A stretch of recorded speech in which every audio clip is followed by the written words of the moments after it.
every Thursday in Cooper Chase's quiet and posh senior community, 4 residents meet to indulge in their favorite pastime, solving code cases.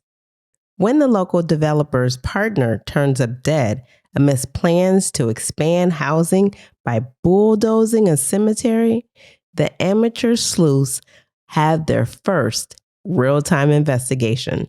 The book, The Thursday Murder Club. The author, Richard Osman. And you're listening to Lit Society. Let's get lit.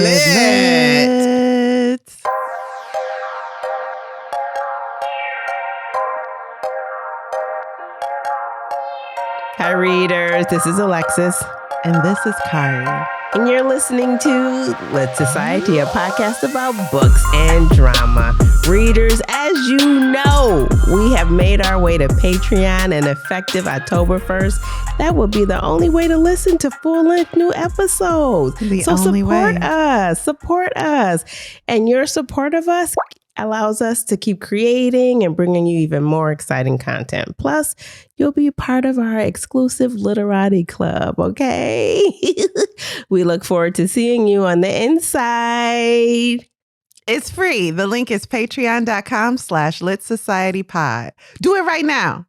It takes 2 seconds. Patreon.com/litsocietypod.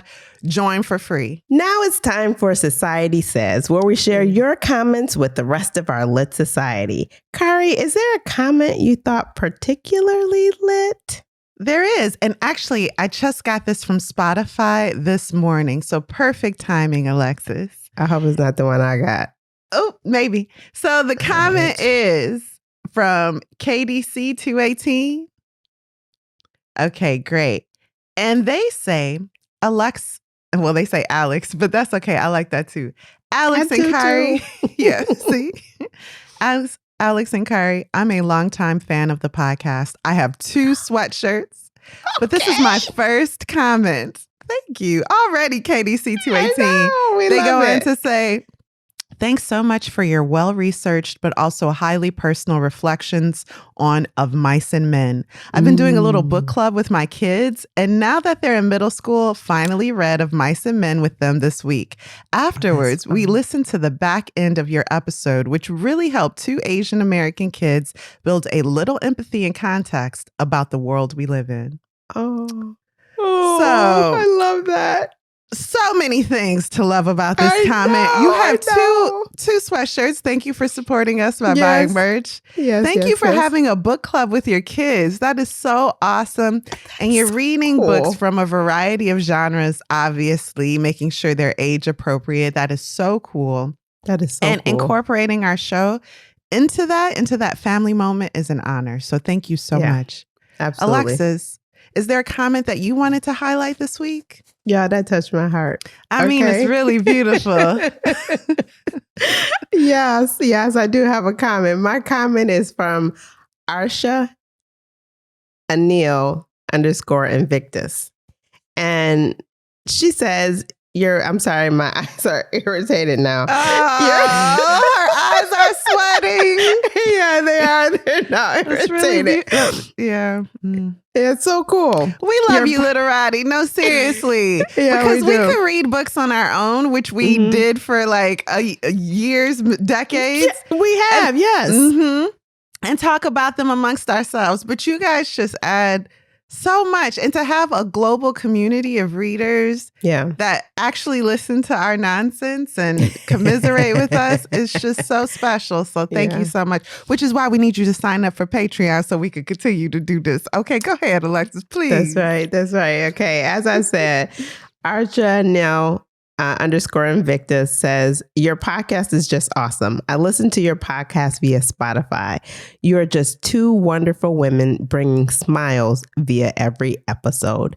When I do my painting, my mind wanders everywhere from past to present, sometimes regretting anything stupid I did in the past and spoiling my mood while painting. And then I started searching for some good podcasts, which will keep my mind busy in something nice. And there, I found you. Keep flying. And read something. Oh, I love that comment. Ooh, child, I'm going to wreck this today. I love that. Thank you so much. Yeah, thank you. Remember, readers, to have your comments shared, message us on Twitter, Instagram, Facebook, and we especially love it when you leave us a 5-star review on Apple Podcasts and Spotify, along with your comment. So, yeah, let's get started with our episode. I believe this is our first time covering a book for the second time. Is that right, Kari, or have we done it before? No, that's it. This is our first time rereading a book for the show. Mm-hmm. The last time we covered this book was in 2021, and we were in the heart of the pandemic, and I didn't know Richard Osman at all. However, since then, I've spent a lot of time in England, and I've been able to watch and enjoy his game show hosting. So, Kari, what can you tell us about our author and any context for this book? So like you said, Richard Osman is a game show host, a producer, actor, comedian. And one day he was like, you know what else I am? A writer. Let's do and it. that doesn't always go well, you know. I do see how the world of television and producing could lead to writing. But on this level, obviously, Richard Osman is possibly a writer first. So he was born in November 28th, 1970, in Essex. And he grew up near Cuckfield. I'm getting this from Wikipedia. So if you really want to know like a deep dive into his life, we have done this already. When we read it the first time and covered it for the show. His mother attended teacher training college and found making money to support her family a struggle. His older brother is the musician, Matt Osman. Do you know who that is? That I don't. He's a bass guitarist with a band called Suede. So this is a family with some drive, some tenacity, and some talent. For sure. And that's all I have really on Richard Osman. I could talk about his what he's done on television, but that is mostly published in the UK. And his TV works, although we do have a strong UK audience, I personally am not familiar with it. So can you talk about some of his projects, his television and film projects? Yeah, so there's do you have the show names there? Yeah, I do. Whose Line Is It Anyway, which I'm definitely familiar with. Yeah. Year 1995. And then If I Ruled the World. He's funny on his shows. And one of the shows, some of the prizes, well, all of the prizes are items with his face on them. So like luggage, mugs. It's really funny to me. So yeah, that sounds like the Lit Society Pod Shop. So Alexis, who do you think would enjoy reading The Thursday Murder Club? If you like Richard Osman, you'll enjoy reading The Thursday Murder Club for sure. If you like him as a presenter, a guest host, really? You think that translates? Okay. Yeah, I think it does. Definitely think it does. And then because the book has multiple suspects always, I think that you can read Agatha Christie's works as well, although there are some differences. But if you like multiple suspects and being thrown off by this clue or that, then this is a book for you. Why did you choose, Kari, to reread The Thursday Morning Club? The Thursday Morning Club. That's our version. So I chose The Thursday Murder Club as a reread for the first time because it is a very well-watched episode of our show on YouTube, but it has no video element. That's back when we were only doing audio. Also, people didn't love the way we, our verdict on this book. And so I thought, you know what? Maybe the people are right and we were wrong. Let's reread it. Also, we've read nearly all the other books in the series. I'm looking at it. The Man Who Died Twice, The Bullet That Missed, The Last Devil to Die. We didn't cover them all, but certainly they've been read. Yes. Right. So I love those books. Spoiler. I was like, let me go back and read the first. Maybe now with context, I will better appreciate it. I can't wait to hear the verdict. Okay, so Kari, are you ready to take another spoiler-filled deep dive into the Thursday Murder Club? Sounds good. Let's take a quick break and then I'll be ready to hop in. Okay, sounds good.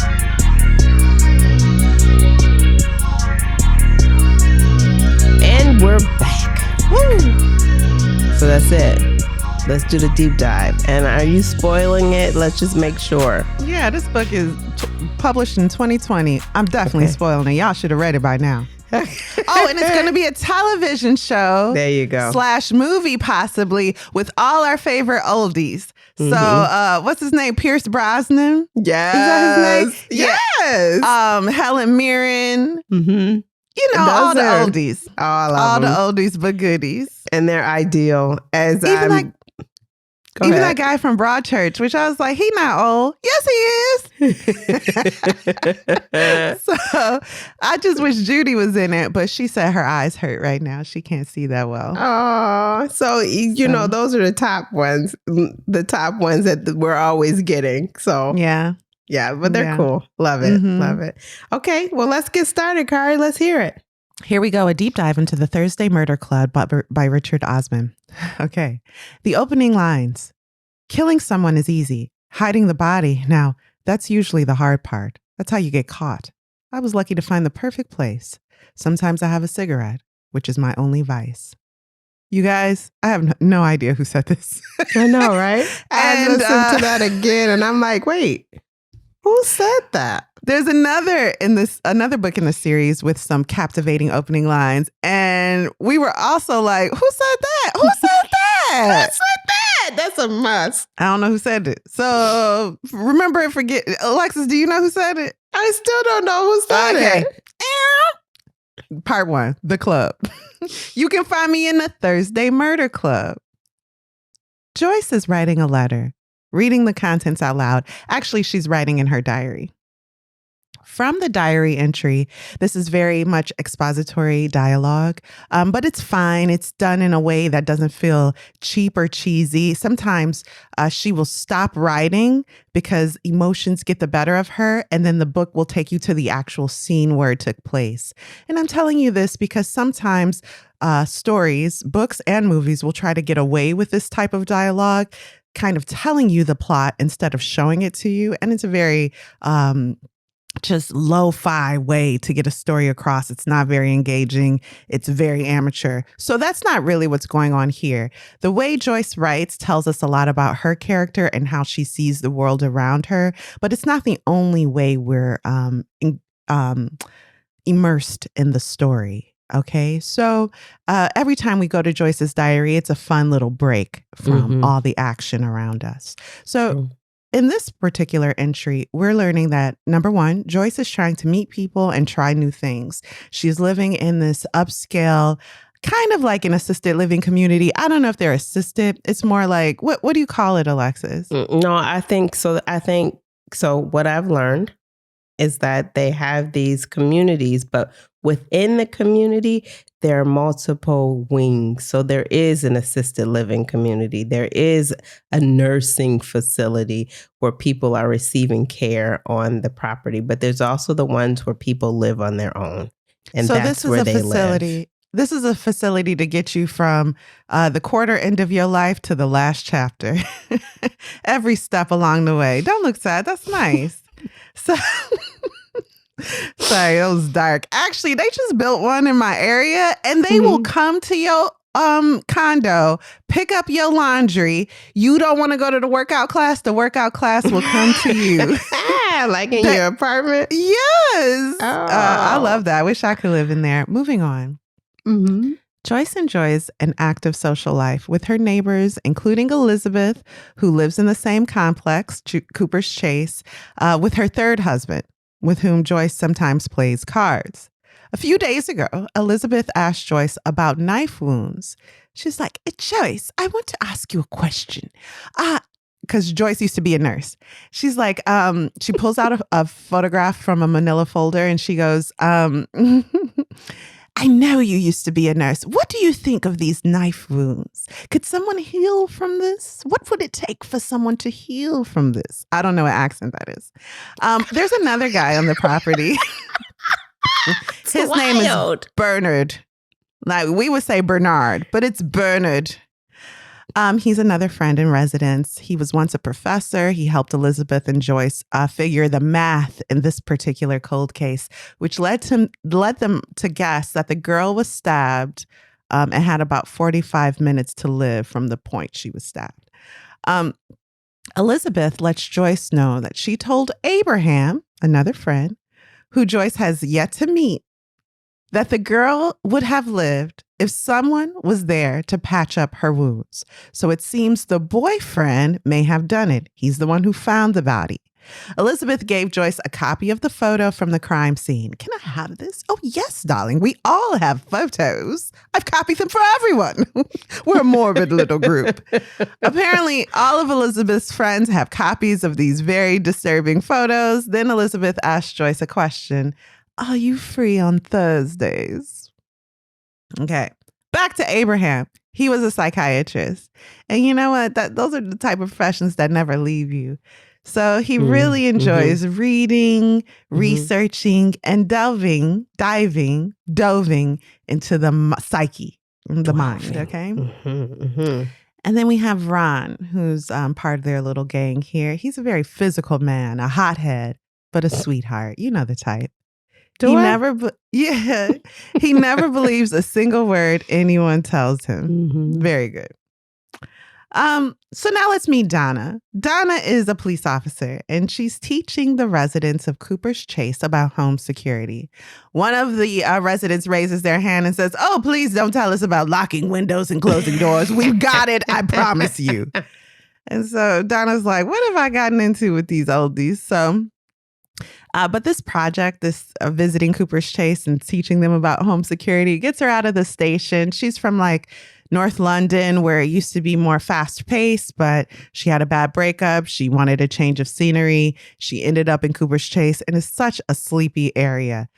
So sometimes she just has to get away from the station and all that monotony and do something different. So she volunteers here at the retirement village.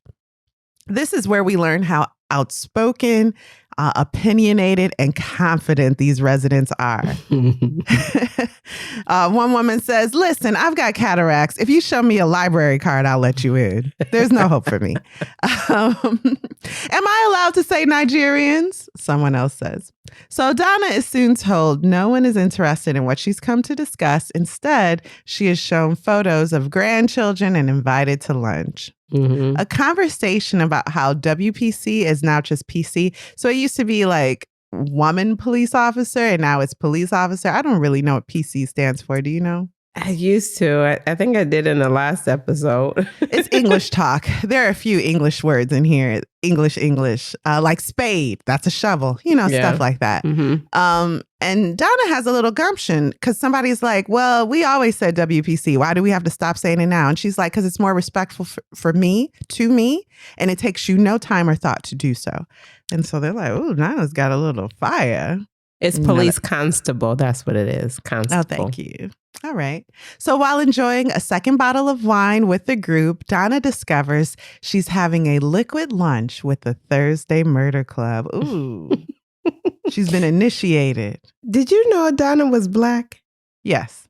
I didn't know that until I read this second time. I was going to say, yeah, well, it's part of why she feels so alone and isolated. She can't even find someone to do her hair. And I was like, "Oh, Richard, you must know some Black people because that is a core trauma." So, yeah, Donna is Black. And it plays into her character in the way that we are always asking Black characters to be written like people. Like it's so hard. People. It's just so hard. We don't have prayer circles where we choose vanilla scents to wear. Who told us we did? TJ Newman. We don't do that. Yeah. So yeah, Donna's just trying to live her life, her Black life. Yep. Okay. So each member has a unique set of skills, though, in the Thursday Murder Club, which makes them perfect for solving cold cases, as Alexis pointed out at the beginning of our show. And this core group is not as big as it seems. I'll tell you real quick. We have Elizabeth. She's kind of like the leader. I'll just tell you, she basically worked for the English CIA back in the day, MI13, MI6, I don't know, Mission Impossible stuff, okay? You heard of James Bond? She was the female James Bond back in her day. She definitely did some undercover stuff, even though they don't specifically say. Yeah. And she's not quite out of that world. She still has her connections and her way of thinking. Then we have Abraham, who again was the psychiatrist, very good at his job, top of his field, a kind man with a kind heart. He is also I want to say either Middle Eastern descent, something like that. It doesn't play a huge Egypt factor. Egypt, okay. All right, not Middle East, Egypt, perhaps. And then we have Ron. Ron used to protest back in the day. He was a fighter, a drinker, but a thinker. And he was also like a union guy. Yes, very much so. He might say something offensive, but be really devastated if you're offended. One of those people. Like, it would really tear him up. But he wouldn't show you because he's offensive. Okay, and then Joyce. So Elizabeth, Abraham, Ron, and Joyce. And again, Joyce is a former nurse, and she has a daughter who she's not estranged from, but they're not as close as she would have liked them to be. That might change. Moving on, part 2. Ian owes Bogdan 4,000 pounds. Ian is a property investor, a mover and shaker. Bogdan is like the soup on the property. He handles like repairs, anything the older people need. Yeah. He also does some business on the side. He's a real capable, perhaps middle-aged man, maybe 40, Polish background, strong, apparently attractive, which we'll learn in some subsequent stories. Ooh. Not in this one. No. So yeah, Ian owes Bogdan money. Bogdan did a job for him. Ian ain't paid him. But that's not his biggest worry. That's not Ian's biggest worry. His biggest worry is being killed by Tony Curran. Bogdan doesn't want to kill him, but he knows Tony does. Ian is dishonest. He's selfish. He's always thinking about a way to get a new woman. He sometimes thinks about his wife. Yeah. He pays Bogdan $2,800. He owes him $4,000. Not dollars, pounds, whatever. And talks himself out of owing the rest because Bogdan is kind and very reasonable. My cat is chewing through my cords. Sorry, does your cat chew through cords? Is this something surprising? Shut up, you!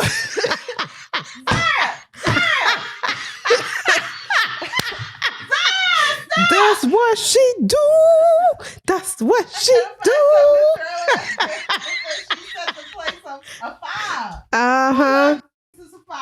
Moving on. Cooper's Chase is a lovely plot of land holding an old out-of-service convent. It's a luxury apartment again for older ones. Ian and Tony sparked up a partnership for the project that resulted in Cooper's Chase. Ian and Tony have worked together on a few properties. Ian bought them and then Tony gutted them and rebuilt them.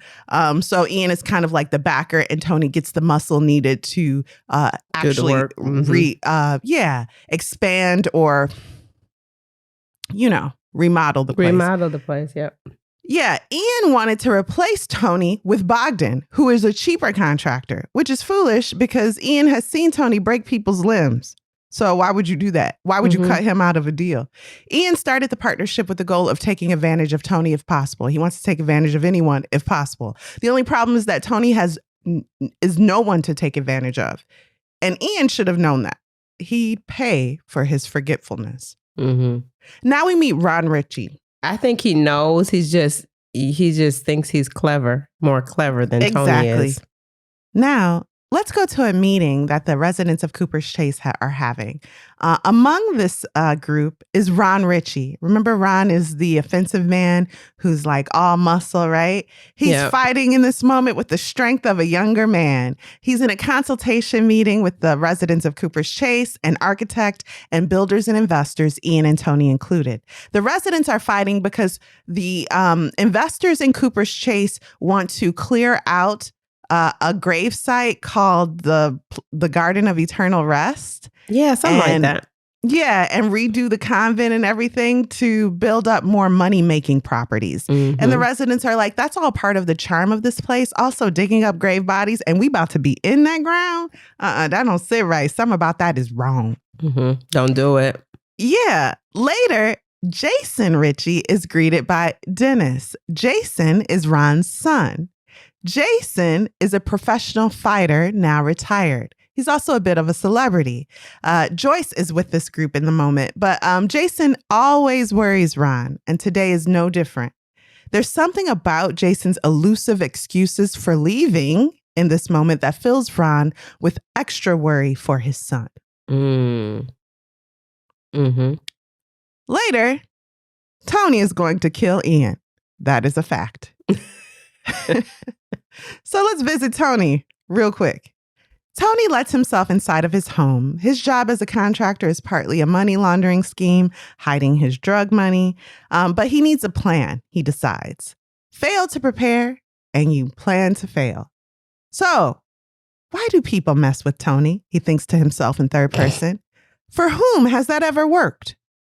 Quick as a flash, Tony is hit in the head with a spade. And you're like, oh, someone hit him in the head with a deck of cards. Oh, no, that's a shovel. A spanner. Oh, spanner. As he bleeds out, yes, that is a fatal wound Tony has been dealt. He thinks, you can't win them all. His body is found by his wife. The Thursday Murder Club now has a real-life case. Oof, get into it. So, Joyce visits Penny to catch her up on the latest in Cooper's chase. John soon arrives, and Joyce leaves the lovers together. John speaking in a low tone, and Penny listening, they're sure, while in a coma. So I tried to say that all poetically. If you didn't get it, Penny's in a coma. Joyce was real good friends with her and goes and visits and talks to her. Penny has a husband named John, and he's always by her side. Yes, she is in a coma. Okay. Got it. Joyce and Elizabeth enlist Donna or coerce her to join their cause. She barely knows what's going on. She's bored out of her mind and she just wants to get out of the station, helping these older ones. Mm-hmm. And they done initiated her in a gang. The Thursday Murder Club is the gang. Mm-hmm. So Chris Hudson, this is another character. Chris Hudson has been given a file on Tony Curran. That's the man that was just killed. He was on the scene when a young drug dealer was left dead, but Tony walked away scot-free. The victim had a photo containing Tony, a local dealer named Bobby, and the ex-boxer Jason Ritchie, who's Ron's son. Oh. In the photo, the men are at a table that's covered in money. What does the photo mean, and who took the photograph? That's what Chris wants to know. Chris is a cop. Back to Joyce. Elizabeth and Donna and Joyce are together. Joyce has sensed that Donna's loneliness and boredom is driving her mad. As a help to a friend, Joyce promises to arrange for Donna to get on that new Tony Curran case. And Donna's like, oh, lady, how you going to get me on, on one of the top cases in the area? And Elizabeth's like, Actually, Joyce is like, Elizabeth has her ways. Because, right, it's a sleepy town. They don't have cases. So to have a murder is a big deal. Yeah. Yeah. And Elizabeth assures her, don't worry, Ron and Abraham are already on it. She said, I can get that done for you in an hour. Yeah. So then we go back to PC Chris. Remember Chris Hudson, the officer. He arrives at Cooper's Chase to speak with a confused, frail Ron. Remember, Ron is the all-muscle, offensive old man. Mm-hmm. Well, now he's confused and frail. He's like, where am I? Where am I? And I don't want to talk to you. Yeah, I don't want to talk to you. Well, you'll see. But anyway, so Ron is frail and confused. And then there's a helpful but equally frail old man named Abraham. Remember, he's the retired psychiatrist. Mm-hmm. So the men have information about the murder of no one else than Tony Curran. How? They'd rather talk. Yeah. So what's the problem? They didn't ask Chris to come over, and he's like, "Okay, what information do you have?" But what's the problem, Alexis? You remember? Oh, like you said, Ron they doesn't don't want to talk. He don't want to talk to them. He doesn't want to talk to a man about this. No. He wants to talk to that nice lady. That nice tells us lady about window security. I want the lady, not you. And so, this accent is good, right, y'all? So anyway, yeah. So they tell Chris, who's a officer with some rank in this area, that they don't want to talk to him. They want to talk to the woman that comes by and is so kind to them because they're frail and old and scared. And he's like, who? the woman. Oh, Donna. Yeah. Okay. All right. I think I know her. I think I know her. Fine. Like oldies. And so it is arranged.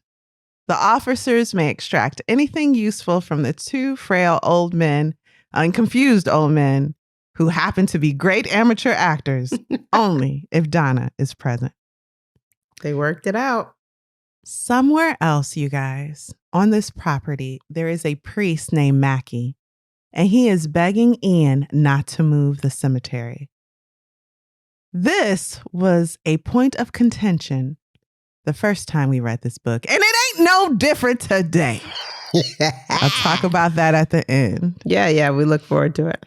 So the priest named Mackey is begging Ian not to move the cemetery. Please don't move the cemetery and build up whatever you want to do, a gym or whatever. Don't do it. Specifically, the bodies that are in the ground, don't move them. Ian understands where the priest is coming from, but that's life. Bones are bones. And he do not care. Back to Elizabeth. Side note, Elizabeth's husband is fighting dementia. And I'll bring this up a little bit later, but it's not a main point of the story. It does add character, though, it adds color to the character of Elizabeth. So you know that this is a very capable woman who goes home to a man she loves who is losing his ability to think clearly. Okay. Mm-hmm. And she's also drugging him a little bit every night. So he'll sleep. Mm-hmm. Okay. So also, if you don't cry sometimes, you'll end up crying all the time. And I thought this was very poignant as Alexis is still crying from Society Says at the beginning of the show. Agree. Officers Donna and Chris go to interview Ian. His answers are full of lies and subterfuge. Soon the officers are summoned by the Thursday Murder Club. Mm-hmm. While this is going on, the Catholic priest is walking around the grounds and the tombstones of the nuns. Chris is terribly uncomfortable sitting between two old men. Now we're with the Thursday Murder Club and the officers. And they got Chris sandwiched between Ron and Ian. Like they don't know what they doing. So Chris is a bigger guy and they got him on this little couch. So it's three men on the couch, he in the middle, they thighs touching. And it looked like Donna's all comfortable. They just catering to her whim. You want some tea, Donna? 1 lump or 2. And then Chris is uncomfortable on this little couch. And it's for a purpose. Also being offered cake and tea and not being able to manage it because he's so squeezed in on this sofa. Yeah. So the officers can't give them any information. Okay. Thursday Murder Club, stop asking. And so the club gives the officers some info. What? The old people know things? Oh, yes, they do. Soon they introduce them to one of the men in the photo. Who is that man, Alexis? Jason Ritchie. That's right, because it's Ron's son. Right. He's charming. He's handsome. Donna's like, oh, I like this little club. Turns out there wasn't much money in boxing. It was during the years after his boxing career that he made money a different way. The book calls it a wilderness time. He wasn't in the movies or dancing with the stars like he does now. We still don't know what those years were filled with, and neither do the officers. But Jason gets out of their questions with obvious lies. He can't help, though, but to flirt a little bit with Donna, giving her his number. Listen, the officers still need to know who took the photo. Mm-hmm. Now, let me give you a few updates real quick. Number 1, Ian cut Tony out of a development deal. Don't forget that. Right. Just before Tony was killed. So Ian was sure Tony would kill him, and it ends up Tony is killed first. Second, Donna is stalking her ex on social media. This is not a plot driven event. It's just letting you know she's bored and a little sad. Okay. She don't even like her ex. It's just something to do. And he broke up with her and she didn't even like him. That's so insulting. 3, Ian shows up to the cemetery one more clandestine. Is that the word? Clandestine. What you say? Clandestine. Yeah. Clandestine. To dig up the nuns. He like, we gonna do it when these old people sleep because they probably don't wake up till like 7 in the evening. No, he did it early in the morning. And when he's there, when he arrives, what is he met with, Alexis? When Ian gets there, the people come. They have arrived. They like, get out of here. Him. Yeah. What you talking about? Digging up our nuns. We already told you we ain't with this. Mr. Ritchie, says Ian Ventham. Sorry to disturb your morning, Mr. Ventham, says Ron. Not at all. Carry on. Make a speech, replies Ventham. Ventham is Ian. Pretend it's the 50s or whenever you were around. But when you're done, I'm going to need access to that path to do some digging. Not today, old son. Afraid not, says Ron, turning back to the crowd. I'm going to drop the annoying accent for a bit because I really want you to get into this dialogue. It's delicious. So Ron continues. We're all weak, Mr. Ventham. You can see that, right? Look at us. Give us a nudge and we topple over. That's the last you'd see of us. We're feeble, the lot of us. We're a pushover. A pushover, eh? Should be easy. But you know, there's a few people here who've done a few things in their life. Am I right? Yeah, you're right. Get him, Ron. Get him. There's a few people here, Ian, who've seen off and no disrespect, better men than you.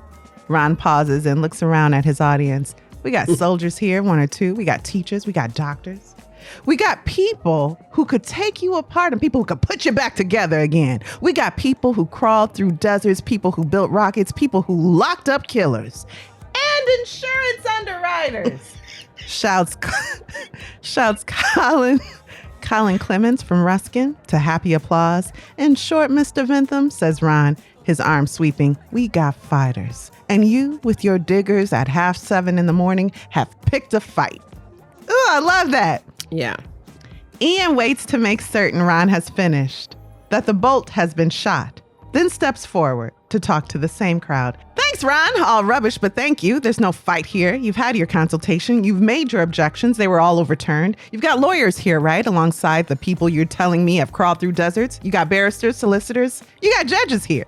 That was your fight in court. It was a fair fight and you lost it.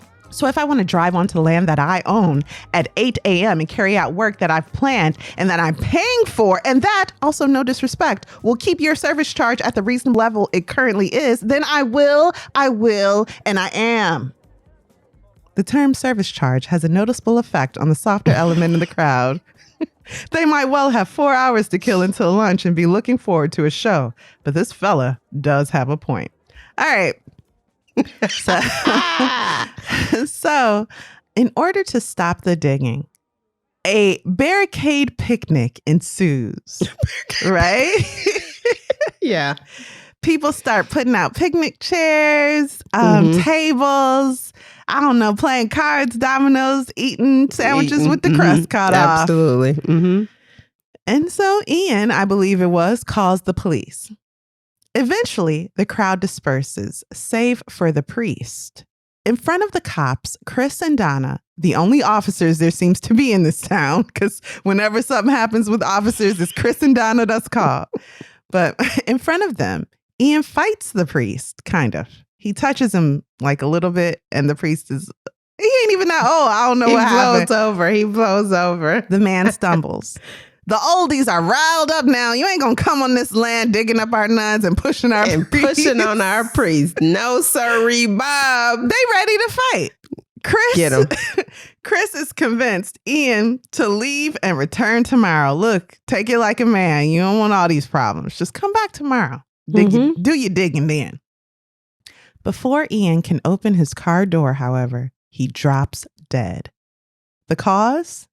We'll learn it's fentanyl, a lethal dosage administered to his arm. Soon after, Bogdan finds something in the ground on the land. One coffin. I should say he found 3 things in the ground on the land. One coffin, an older set of bones from a middle-aged body, and a younger set of bones from a baby. Lastly, soon Jason Ritchie, Ron's son, gathers the Thursday Murder Club. All right, you guys. So we got some murders, right? We don't know what happened to Tony Curran. We don't know what happened to Ian Bentham. And we don't know what happened to these bones in the ground. So we kind of got like 4 bodies, right? Right. I don't remember a baby. You don't remember the younger set of skeletons? Mm-mm. Well, no, stop mentioning that because they definitely there. Okay, here we go. Another update. First, the priest is a doctor, not a priest. He's been pretending to be a priest. He's only kind of a doctor. Well, there we go. Number 2, soon there's a showdown between the officers and the Thursday Murder Club. At the end, both sides are up to date on both cases. But now the officers know about the 2 skeletons in the ground. So Bogdan has formed a relationship real quick with Elizabeth's husband because Elizabeth has been trying to investigate Bogdan. She satisfied her investigation, though. She doesn't think he has anything to do with these murders. And at this point, and she told him like her name was Marina because he's got a tattoo of his mother's name on his body. And she's like, you tattooing your personal information. What you think gonna happen? So he showed up at her door with some flowers and met her husband. And turns out her name's Elizabeth, but Bogdan has no hard feelings. And they often form like a little middle game, I don't know, a friendship. A sub-friendship within her larger group. Yeah, Exactly. Including her husband who has dementia. Him and Bogdan really get along. They like play checkers or chess. I forget. But her husband beats Bogdan despite his dementia, and Bogdan really respects that. So he takes Elizabeth's husband and digs up these bones that he found. They lay them out on the table for the Thursday Murder Club to kind of investigate. They get it tested to find out around what year this body would have existed, these bodies. And so they update the cops and they rebury the bones so that the cops can dig them up and feel proud of themselves. So they're trying to make good because they know they've been going over the cops' head for a lot of things. Elizabeth arranges a quote unquote confession with a quote unquote priest. So the priest meets her in a church and Elizabeth is like, I got to tell you about a crime. I took a man home back in the day. He tried to attack me and so I killed him. It was crazy. So then I dug a grave and buried him in the garden of eternal rest. Ain't that crazy? So anyway, crazy, that's my so confession. And what's the I don't priest? even believe you. I don't believe you. The priest is like, okay, all right, I see what this is. So the priest is like, I see what this is. I don't believe a word you're saying. First of all, Elizabeth wasn't even there in the 70s when the skeleton was buried, but he was, the priest. He was in love with a nun who visited him at night. One night, the nun took her own life by hanging. She was pregnant and would be sent back home. Instead of facing the shame, she took her life and the life of her child. So those are the bones that were buried. But she was pregnant. Yes. Why would there be bones from a pregnant lady? Sorry, there are 2 sets of bones. Right, 2 sets. Maybe she was 9 months pregnant? No, she wasn't. They just found out the 2 sets of bones are the dead man that we later learn was shot by somebody else. And then the one that's in the coffin, which is the woman that unalived herself. Thanks. And that she's on top of, and she's boy's body, she's in a coffin, and the boy's body is on top of that coffin. Yeah. Sorry. Alexis is right. The baby don't have, this is morbid. Sorry, I misspoke. So there are 2 skeletons in the ground, but only one from this incident. So the fake priest dated a real nun. The real nun got pregnant. It was found out she took her life and was buried in the garden of eternal life. So that's why he doesn't want that area burnt up. Right. He loved her, and that was the only woman he's ever loved. So that's why he's trying to protect that land.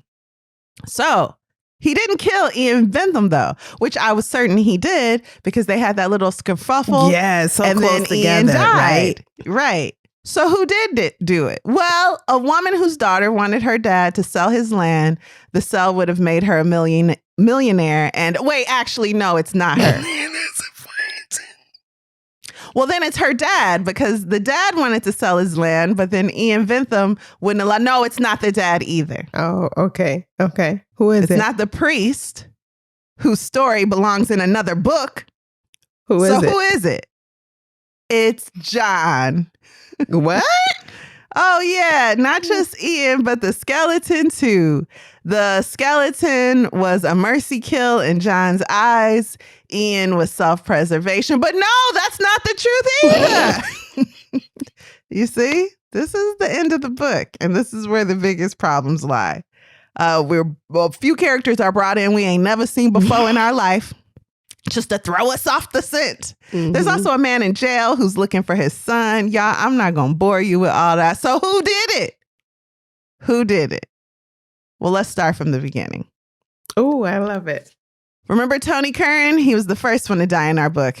Yes. Who did it, Alexis? Who killed him? Who killed Tony Curran? Oh, in real life? Yeah. Bogdan did it. No one's even looking at Bogdan. And at this point, Elizabeth and Joyce and Elizabeth's husband with dementia, they all know Bogdan did it. No one cares because no one liked Tony. Mm-hmm. Back in the day when Jason Ritchie was in that photo with money on the table and those guys were in it, Jason was kind of like a bodyguard for these drug dealers, but it started getting all bad. Okay. Mm-hmm. Mm-hmm. It was drugs. It was started all bad, but Jason didn't see it that way. He was like, it's a way to make money. Tony killed a friend of Bogdan's, a taxi driver, I believe. Just a thoughtless kill. And so Bogdan waited for his time to get revenge. It was purposeful because he killed him because he witnessed the murder of somebody else. Yeah, but thoughtless in the way that yes, you're right. That's why he killed him. So Bogdan killed him and killed the son of a man who's currently in jail. But don't worry, because it don't matter. Okay? So that's that out the way. That's the first death. Then we have Ian, who was poked with the fentanyl. Well, it turns out, remember Penny, who's in the coma? Yeah. Penny used to be an officer, I believe. And remember that case from the beginning with the girl who bled out and everybody figured that the boyfriend did it? Well, he definitely did it. And he escaped justice. So Penny gave him some justice and she kept it a secret till dementia took over her mind and she started having seizures. And, she just started telling the truth. She was like, yeah, I killed him and this is where he's buried. And that's the other set of bones in the eternal rest garden. Whatever. Oh, it's making my hair hurt. Once John realized his wife, who was falling into a coma, had killed someone, he didn't want the bones to be discovered and his wife to be found to be the murderer. She in a coma. Anyway, he didn't want his wife investigated, so he killed Ian. John that we just met for a second. He's also like a vet, and so he's used to putting down pets with fentanyl, so he put down Ian like he was a pet. Elizabeth explains all of this in, expository dialogue, which is cheap and sad, especially in a book of this caliber. Elizabeth explains what she knows to John. So, John these are older people, okay? He doesn't want to face consequences for having killed Ian. And he feels like that was self-preservation. I don't know what he thinks. So what he does is poke his wife with fentanyl. They got just an endless supply of fentanyl, y'all. So he pokes his wife, who's already in a coma with fentanyl. Yeah. Then he takes his own life. Yeah. Guess how he did it? With fentanyl. With fentanyl. And alcohol. Okay. Whiskey. All right. Yeah. This is dumb. So after Stephen, who's Elizabeth's dementia husband, promises not to tell anyone, Bogdan freely admits to him that, yes, I killed Tony Curran. It's been a long time. Tony killed my best friend, Casimir, the taxi driver who we just discussed. He says that the taxi company was run by Johnny and that Tony was Johnny's boss. So Tony only killed him because Johnny told him to. Johnny is the son of the man that's in prison who we met later. And the man in prison is like, I would really like to see my son. Well, he won't because Bogdan been killed him a long time ago. And that's like basically the end. Can we talk about our verdict? Yeah, let's take a break first. Let's do it.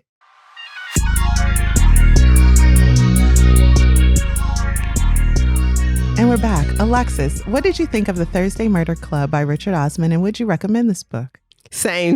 I feel the same way about the book that I felt in initial episode. I gotta say, it's just way too many characters, too many side plots, and it's just too much that has nothing to do with anything that I need to know. I wanted the theme, the main plot, drive that all the way through without all the extra. And it was too much extra. And you were nice because you went into a few of them. It's too much. Why? I cannot. If you like it, I love it. I love the characters. They're great. I love the characters. And I can see there is a really good story in here, but I do not like all the side stories. I just cannot get into it. And like I said before, the introduction of a character at the end of the book, right before the book ends, is beyond too much. 3 characters. The girl who we find through Tinder for no reason, because we already know her dad. So why we got to go to Tinder to get her? That's silly. The man in prison. Yep. The father. We visited him for no reason. He was thrown in prison for tax evasion, basically, but killed the guard. So he in there for life. Weird. And then lastly, I also kind of felt like the girl's dad was a last minute thrown in character. Not kind of. It is. He was at the beginning once. There we go. Also, they made John and Penny feel like characters just thrown in. What's the purpose of them? They weren't intricate to the story. If you kept Penny just in the bed, John caring for her, but to then reintroduce John as the actual murderer and then him covering for his wife, that's like, no, you done went too far. This is too much. It's all the book is all over the place. I'm sorry, y'all. The book is all over the place. Lovely characters, but the storyline is just too much. It's all over the place. And by too much, I literally mean too many stories going on in here. I cannot get behind it. That's it. What about you, Kari? How you feel? Did I ask you that already? No, not yet. But let's put a bow on that. Did you enjoy this book? I do. I enjoy it. I love laughing. Would you recommend this book? I cannot because of all the characters. Right. And that's that on that. So me. Yes. Did I enjoy this book? The first 75% of it, I definitely did. Listen, you guys, because you love this book and you ratioed us on YouTube for having our opinions. On the second read, I have decided I despise this book. It is weak and thrown together, especially at the end. It is fine to have side characters and side plots, well developed, fleshed out.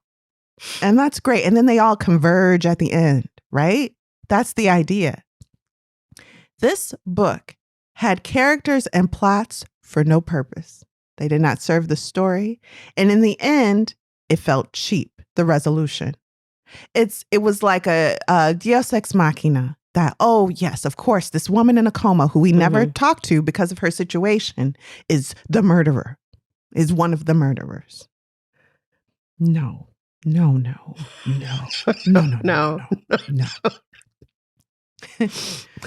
So on second reading, I've decided I despise this book and you should definitely skip it. So before I was saying this is a great introduction to the characters, no. These characters are only shadows of who they later become in the series. And so I am going to recommend you start with The Man Who Died Twice, which was published a year later. That is a good book. We reviewed that book. We did. Go listen to that if you like.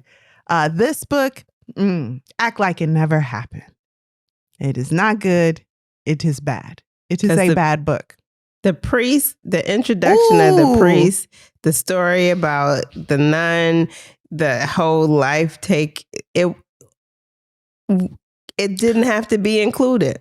It just did not. So many people S-wording themselves. Bernard, y'all, I forgot to mention his end. And you know what? I'm not going to do it now. That's right. I forgot about him. That's a whole nother side story that did not need to be included in here. Pointless. It's so I'll tell you right quick. I'll just tell you right quick. Bernard used to sit at a bench and Ron would be like, why he always sitting at the bench? Turned out his wife was buried over there. And it's a whole story where he gave his daughter fake ashes to spread across water because when his wife died, he wanted her in a teapot. And so when he died, see, we shouldn't be laughing. Never mind. I ain't even gonna finish. The point is, it's not that good. Did not need to be included. It did not need to be included at all. It was so unnecessary. It is an error in the story, and it is unforgivable because it is not just one.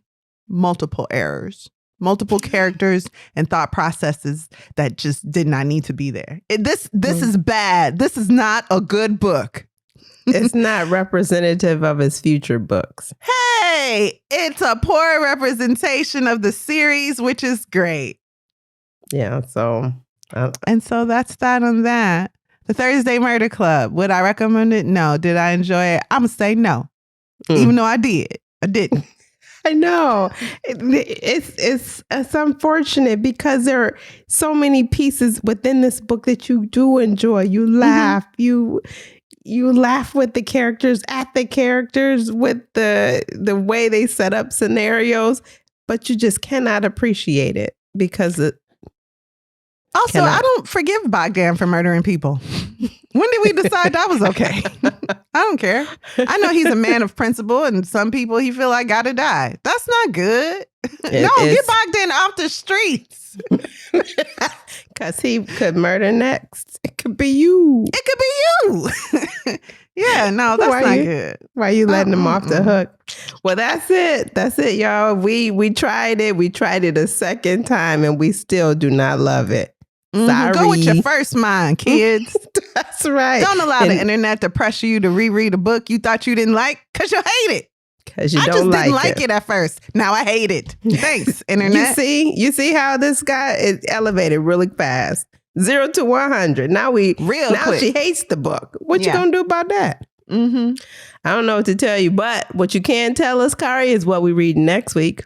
We are reading Drowning by T.J. Newman. And we hope there are no convenient Black people meeting with their ancestors about what fragrance they should wear. Vanilla. As was the case in her last book.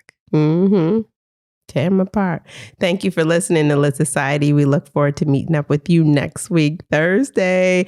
Lit Society is brought to you by me, Alexis Honoria, and Kari Herrera. Support the cause by leaving us a 5-star review for our show on Apple Podcasts and Spotify, and leave a comment on Apple and Spotify about why you absolutely love us, because we love you and we love getting those comments. Thank you. If you've enjoyed what you just heard, tell a friend about Lit Society and take that friend and you and go on over to Patreon and sign up, okay? Because that's what we're looking for. Visit LitSocietyPod.com for show notes, this month's book list, and to sign up for our amazing email newsletter. And until next time, readers, read something.